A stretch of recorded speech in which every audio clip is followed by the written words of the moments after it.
Soundwave Origins, the evil saga of Megatron's trusted Decepticon. If you have never heard of the Transformers, then you've probably been living under a rock all these years. But still, if you haven't, let me introduce you to these gigantic transforming robots through one of their most evil members, Soundwave. There's good and bad even when it comes to robots, and Soundwave is definitely one of the worst. Soundwave is the communications officer for the leader of the Decepticons' leader, Megatron. He is one of, if not the most loyal Decepticon, completely devoting himself to the cause. He has been known as someone who would stop at nothing to fulfill his goals. He is a formidable enemy, and this is his story. Before we go into our explanation, we have a very small request. If you like our content, please support us by subscribing to our channel. This is a small click for you, but for us, it means a lot. Thank you. Let's begin.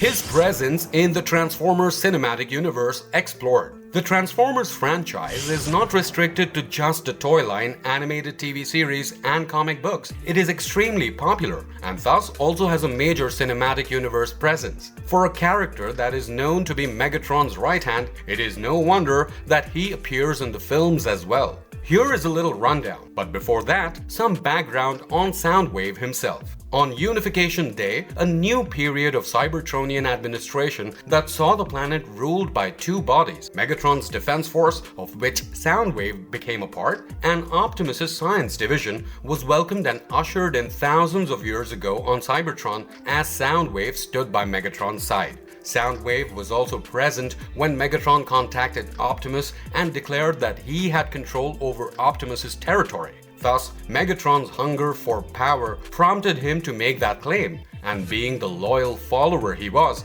Soundwave bore witness to all of this and stood by his master and the larger Decepticon cause. As the communications officer for the Decepticons, Soundwave not only knows how to use frequencies that transmit data throughout our globe, but he also adores them. He is completely capable of seizing control of communications on a planetary scale because he is frequently stationed high in the upper atmosphere and has the capacity to process millions of data streams all at once. After all, he sees power in the knowledge that he gathers and can use. Soundwave, who is one of Megatron's most ardent fans, doesn't think twice about recording and sending the failings of any Decepticon who defies him or tries to badmouth him to his master, almost likely ensuring an unfortunate death for his foe. Starscream is wary of him because of his high rank, so Soundwave instructs his henchman Ravage to keep an eye on the Air Commander in case things go out of hand. Soundwave only appears in Transformers Revenge of the Fallen in his Cybertronian satellite form, orbiting the Earth. He serves as a communications officer and intelligence operative for the Decepticons, just like his original predecessor, functioning basically as their spy. As far as his involvement in the plot is concerned, it stays very true to his nature and abilities. In the late 2000s, Wheelie, who was pursuing Michaela Baines, sent a communication to Soundwave telling him to take a piece of the Allspark she was carrying. He discovered a satellite broadcasting a dialogue between the US military and Nest. Soundwave tapped into it with his tentacles to listen and heard Theodore Galloway speak of Megatron's interment in the Laurentian Abyss and another fragment of the Allspark being kept in storage at Diego Garcia. After coming up with a strategy, Soundwave waited until nighttime on Diego Garcia before sending Ravage, who was outfitted with a scalpel and the microcons that make up Reedman, to grab the shard. After stealing the shard, they met up with other Constructicons and revived their leader. While still in space, Soundwave continued to use the satellite he had discovered. Decepticons, mobilize. Soundwave gave the order to mobilize the troops on the Nemesis when Megatron wanted to announce the existence of the Transformers on Earth after killing Optimus Prime. Ron and Judy Witwicky were located in Paris by Soundwave as the Decepticons raced towards Earth. He contacted Judy on her cell phone and demanded to know where Sam was. The call was dismissed as a pervert playing a practical joke. This made it possible for the Decepticons to locate them and capture them so that they could be used as baits for Sam. Sam was found to be in Egypt by the CIA, and Soundwave informed the Decepticons of this. The satellites covering the Egyptian region were disabled by Soundwave during Operation Firestorm, making the situation seem normal. However, General Marshauer remained unpersuaded and obtained information on the events at the pyramids from more local informants. Nevertheless, Soundwave did his best. Soundwave's origin in Dark of the Moon were changed to indicate that he lived on Earth since the 1970s. He was shown to have found the Autobot spacecraft known as the Ark on the Moon. According to the plot, Soundwave attempted to conceal the Ark's existence on the Moon in the 1970s by making human contacts in the United States and the Soviet Union.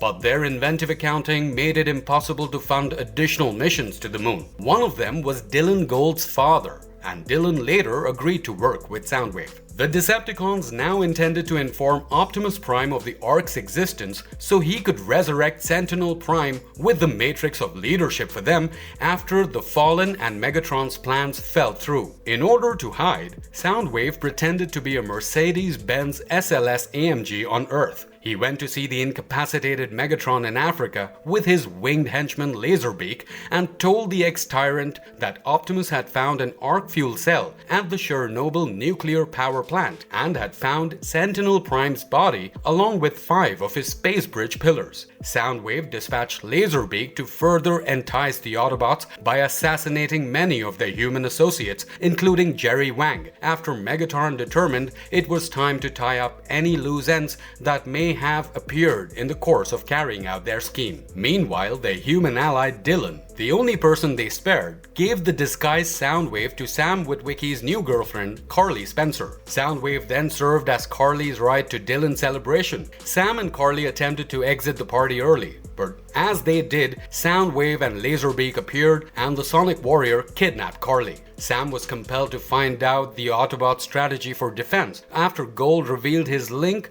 to the 2 Decepticons and Soundwave threatened Carly with his tentacles. Soundwave further held a number of Autobots hostage during the Decepticon siege of Chicago until Gold said that things had become nasty and that the Autobots ought to learn a lesson in respect, and Soundwave enthusiastically agreed. No prisoners, only trophies. First, he and Barricade killed Q, then choosing Bumblebee as his target, he hauled the robot forward and forced him onto the body of his deceased friend. As he was about to slaughter the Autobot, he suddenly ordered him to turn around, but he was deterred by wheelie and brain sabotage of a Decepticon's aircraft carrier, which caused fighters to pelt the battlefield. As they fought through the confusion, the Autobot scout pounced on this tiny window of opportunity and hit Soundwave, prompting him to fumble one of his guns. Bumblebee eventually managed to shoot a portion of Soundwave's leg while dodging his sonic cannon blasts, leading Soundwave to drop the other gun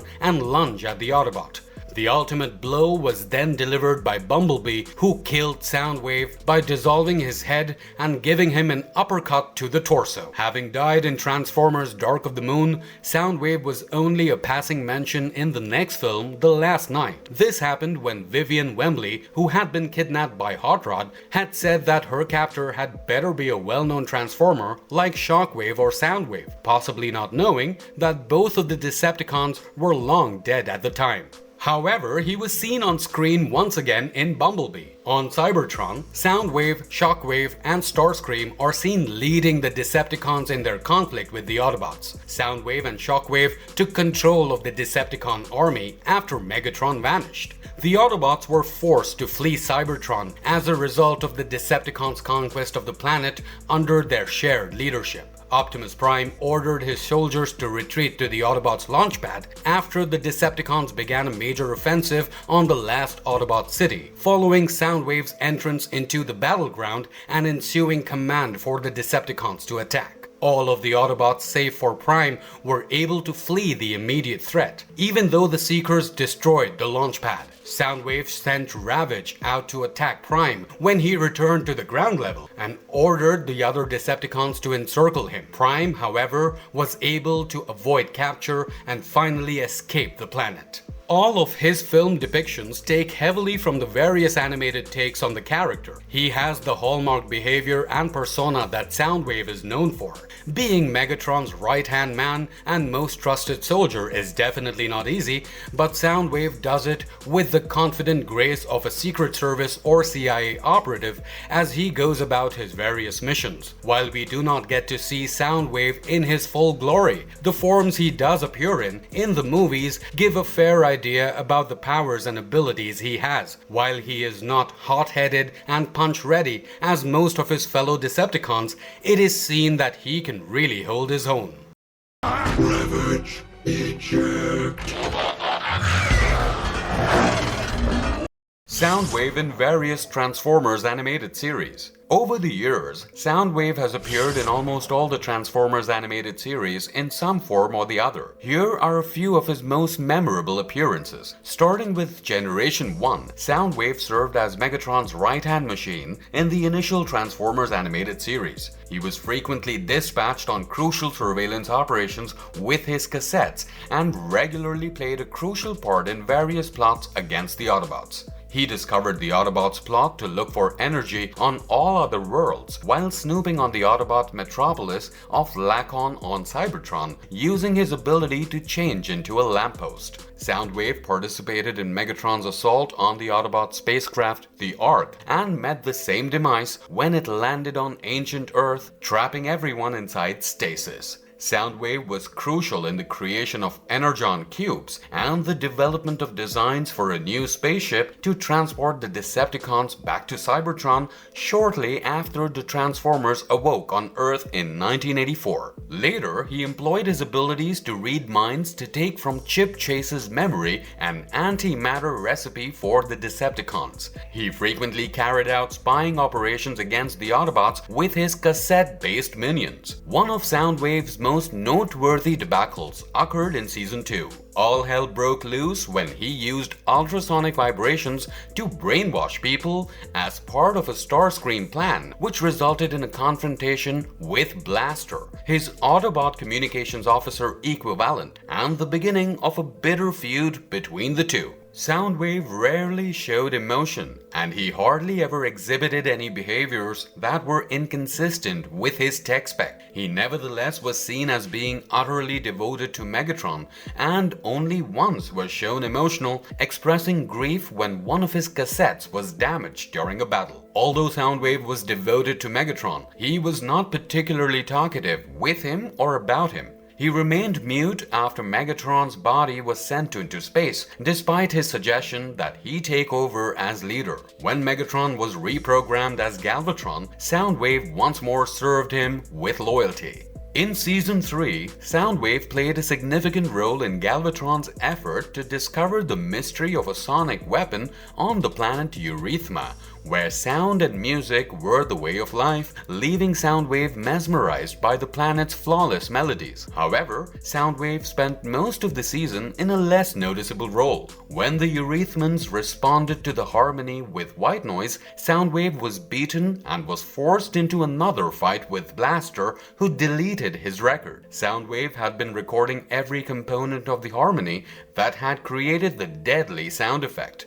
Blaster and Soundwave had heated rivalry in the 1987 anime robot superhero TV series Transformers: The Headmasters. The Autobots and Decepticons were looking for the lost Autobot matrix of leadership, as the opening cut and thrust of Headmasters showed Soundwave and Blaster fighting it out in the Arctic Circle. The two foes dealt each other mortal wounds, and Soundwave's body detonated as Blaster fell to the ground. His tapes were able to recover the pieces of Soundwave. Soundwave was repaired and revived by Zarak using reconstruction technology from the Planet Master, the head of the Decepticon Headmasters, and given the new name Sound Blaster. Sound Blaster is practically the same as Soundwave, with the exception of his predominantly black color scheme. Moving on from Generation 1, the origins of Soundwave had been significantly changed in Transformers Cybertron. This iteration of Soundwave was the second Transformer from the enigmatic planet X, unlike the original G1 continuity,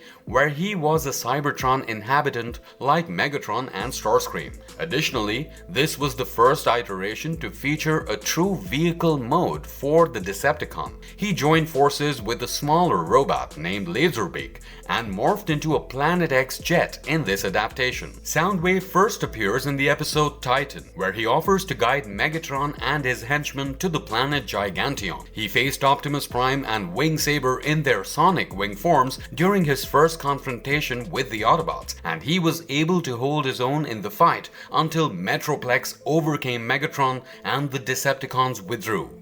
Let me lay down a beat. Optimus is knocked out!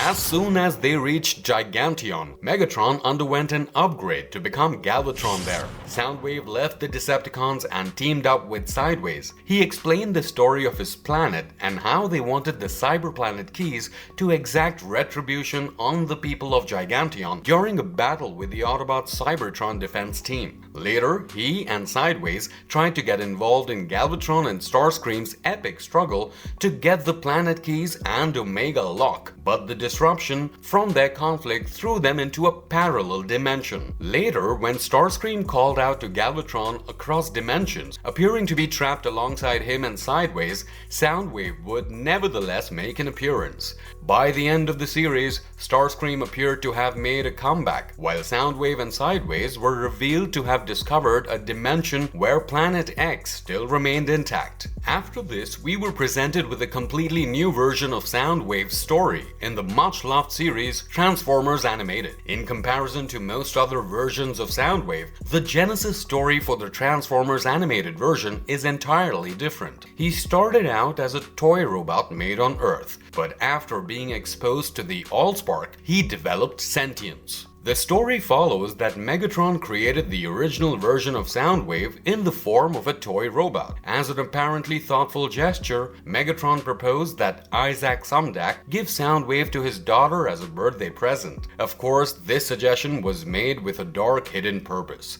Megatron was aware that his daughter Sari would use Soundwave's Allspark enhanced key to enable an update that would ultimately transform Soundwave into Megatron's new body. What Megatron failed to anticipate, however, was that Soundwave would become self-aware as a result of the improvements and be able to command other robots via sound. Soundwave also came to the conclusion that machines should rule the planet and that people would make the best slaves. If Soundwave couldn't have a new body, Megatron determined he would become a new soldier. Soundwave was persuaded by Megatron to join the Decepticons in order to seize control of the machinery in Detroit and grab the Allspark key. Soundwave initially objected, but Megatron persuaded him that the purpose of the Autobots was to serve humans, something Soundwave was heavily against. Once persuaded, Soundwave immediately modified his body utilizing controlled robots to change, declared himself a Decepticon, and started his mission. Sari was abducted by Tutorbot after he first took control of all the robots in Detroit. The Autobots swiftly rebelled against the robot revolution. Bulkhead was attacked by Soundwave when he arrived to save Sari. Bulkhead was then urged to embrace the revolution by Soundwave since he did not want to harm another machine. Bulkhead pretended that he was going to kill Sari before shattering Soundwave with his wrecking ball. The day was saved when the machines were brought back to their regular working state. However, to everyone else's surprise, Soundwave continued to function as a little, almost invisible media player, even after Bulkhead had beaten him into a pile of scrap. Porter C. Powell, a former vice president of Sumdac Systems who had obtained Soundwave's initial patents while running the business, was selling a variety of Soundwave toys over the Christmas season, which is when Soundwave was regenerated just in time to spread a little holiday cheer in the way he knew best, by creating chaos. Soundwave was able to reprogram a few of the toys, and he used one of them to tamper with the oil nog for the Autobots. The Autobots were now unconscious and out of action, so Soundwave took them to the basement and put them in a virtual program in human form in an effort to brainwash them into adopting his beliefs as Decepticons. The Autobots discovering their true location, coupled with Sari's failed attempt to intervene to temporarily put a stop to the scheme. Ratbat was then used in Keytar mode by Soundwave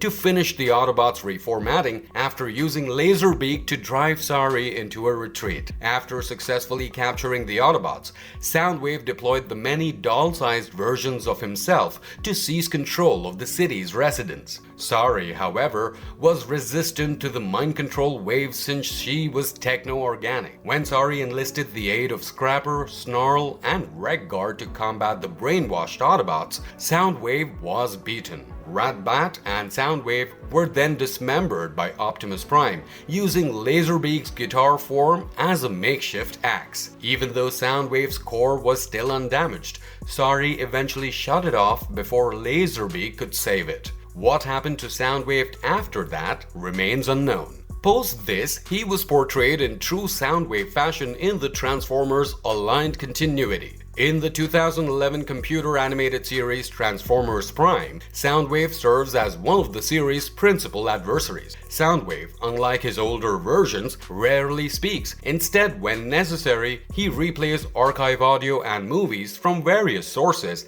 and displays them on his face, which is made completely of an electronic screen. This was done in order for Soundwave to contrast with the chatty Starscream, according to the show's producer Duane Capizzi. The staff of the show compared him to Boba Fett from Star Wars because of his reserved demeanor. He is equipped with 2 wires that stretch from his chest, each of which has an electrical appendage within range of functions and the ability to open portals for the transportation of goods. He mostly works as a communications officer and technology specialist for the Decepticons, rarely participating in actual battle. He does, however, demonstrate the ability to fight well when the situation demands it. At the very end of this series, Raph assists Jack and Miko as they manage to imprison Soundwave in the Shadow Zone. However, there's no rest for an evil Decepticon, and the 10th episode of Transformers Robots in Disguise's second season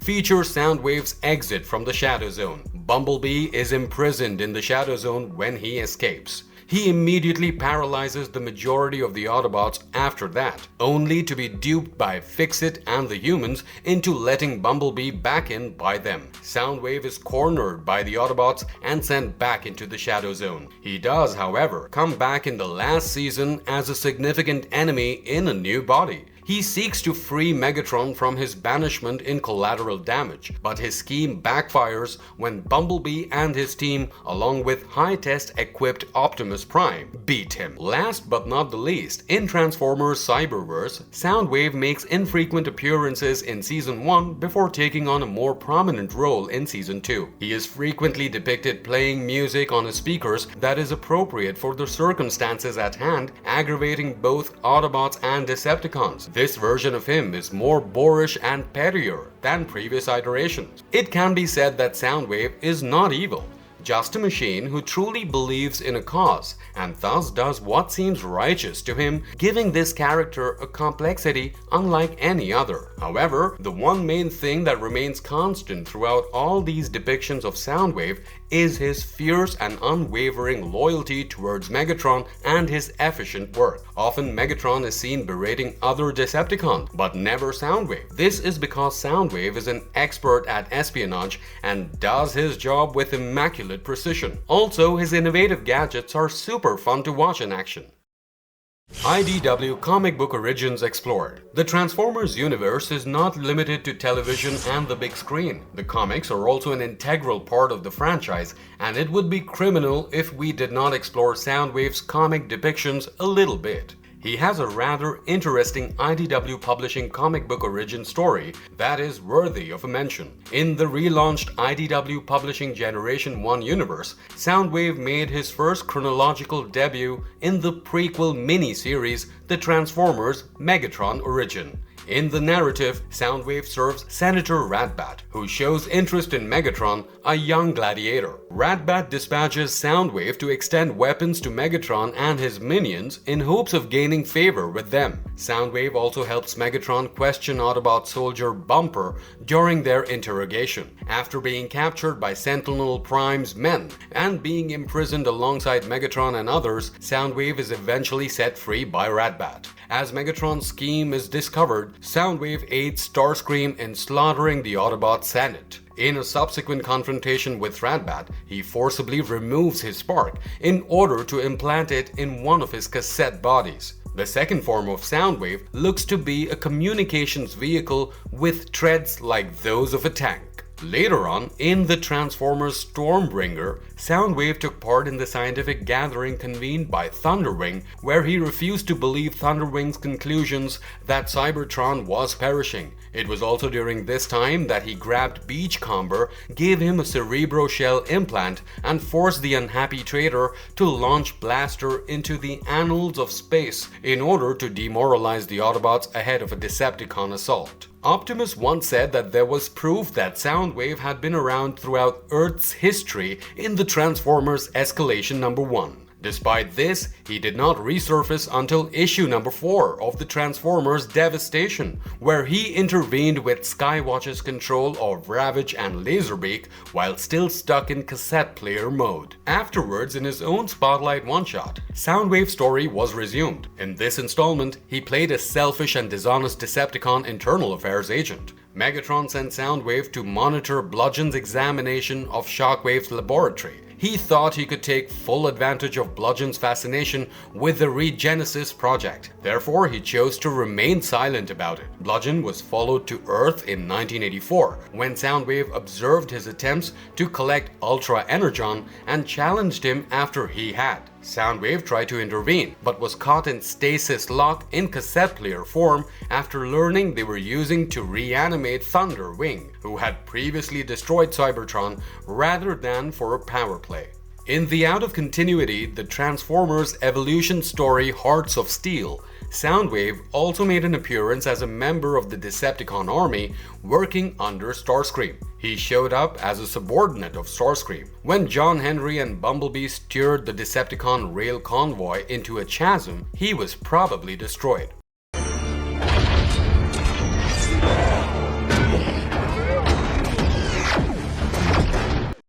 What makes him so loyal to Megatron? Megatron, as we know, is the fearsome leader of the Decepticons. It is also well known that Megatron's most devoted communications officer is Soundwave. This soldier has shown himself to be totally committed to the original Decepticon goal, which is freedom from oppression. In his drive to achieve the goal and stay true to the cause, he has frequently gone above and beyond what was necessary for their task, often forsaking his own well-being in the process. He is either the most or least pure Decepticon, depending on how you look at it, because of his deep views and high morals. However, the question arises, why is he so loyal to Megatron? The answer is actually quite simple. The Decepticons considered Megatron as the embodiment of the Decepticon cause itself. Therefore, they fiercely believed in the being who gave them their purpose and led them into battle. Although Megatron doesn't regard himself as being synonymous with the cause, obviously that wasn't the case for his subordinates. Thus, Soundwave, someone who was obsessed with the cause and truly devoted to it, viewed him as the focal point of it all. The Decepticons, and especially Soundwave, viewed Megatron as much more than a leader. They looked up at him as the manifestation of the ideal of equality that they strove for. This led to Soundwave developing an intense loyalty to the Decepticon leader. Furthermore, Soundwave's commitment is solidified by Megatron's treatment of him. It is evident that Megatron does respect and value him. In addition to being a great operator, Soundwave's deployable buddies are crucial assets to the Decepticon cause. Thus, he doesn't backstab or go beyond Megatron's back like some other scheming Decepticons. I'm looking at you, Starscream, and remains fiercely loyal to Megatron. Megatron has also rewarded Soundwave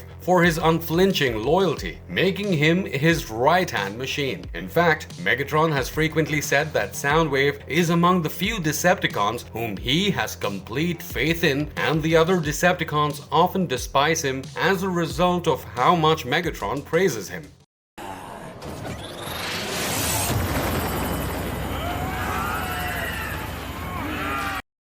How powerful is Soundwave? While his name doesn't sound terrifying, he is actually incredibly powerful. Remember, power doesn't always mean physical strength. As the Decepticons' communications officer, Soundwave is valued for his recon skills and abilities, albeit he also has superhuman strength. Similar to other Decepticons, Soundwave has special abilities and powers. As far as his famous reconnaissance abilities are concerned, he does it via the use of the legion of cassette troops that are housed in his chest. These smaller robots are at his beck and call and only answer to him. They thus perform reconnaissance and spying tasks at his behest. He is pretty much known to be the eyes and ears of the Decepticons and also possesses the communications-related skills such as hacking. Soundwave also has the ability to assimilate neighboring machines into his body. In addition to all this, Soundwave carries a number of conventional weapons on his person, including machine guns and rocket launchers. Powerful speakers, wiretaps, and speech modulators are among some of the unusually numerous weapons and devices in his inventory. According to his Hasbro Battle Bio, he is 22 feet tall and uses sonic cannons as his primary armaments, which can only be fired in the atmosphere because sound waves cannot pass through a vacuum. This is easily his biggest weakness. Further, Soundwave has superhuman strength and durability that is obviously useful during the times he had to get involved in physical altercations. As a result, despite the fact that Soundwave rarely engages in combat, he is nevertheless powerful. He proved his strength by defeating Wheeljack while looking for the Resonance Blaster, thus we know he is strong. In fact, he has also effortlessly defeated Bumblebee, Strongarm, and Grimlock in the Transformers Prime sequel. He is also capable of rapid flight. Furthermore, Soundwave is quick enough to engage Optimus Prime in a chase and maybe put an end to him. Remember, this is the same Optimus who outran Predaking in the air, and Soundwave kept up with the Prime while deploying Laserbeak to take out his jetpack. Additionally, Megatron once said that Soundwave narrowly lost after a tough fight when the two faced off, demonstrating that he likely possesses a high level of raw strength. Other elements, though, give Soundwave the edge. He is by far the fastest character on the program, and that is the honest-to-God truth. Soundwave's quick reaction time is unparalleled, and he is also extremely skilled in combat, relying more on strategy than on brute strength. His talent pretty much rivals that of Megatron and Optimus Prime. Soundwave is pretty much the perfect ally if you look at it. He blindly follows whatever Megatron says because he deeply believes in his leader. He is also an efficient worker and carries out his tasks and operations most smoothly without incident. He is pretty much the eyes and ears of the Decepticons, so without him, they would have a tough time planning attack and defense battle strategies. Lastly, once he takes your side, he will be by it for life. He is practically Megatron's ride or die. What do you think about Soundwave? Let us know in the comment section below. And if you like our content, don't forget to leave a like and subscribe to us if you haven't already. Have a good one and be safe. Thanks everyone. You're mine.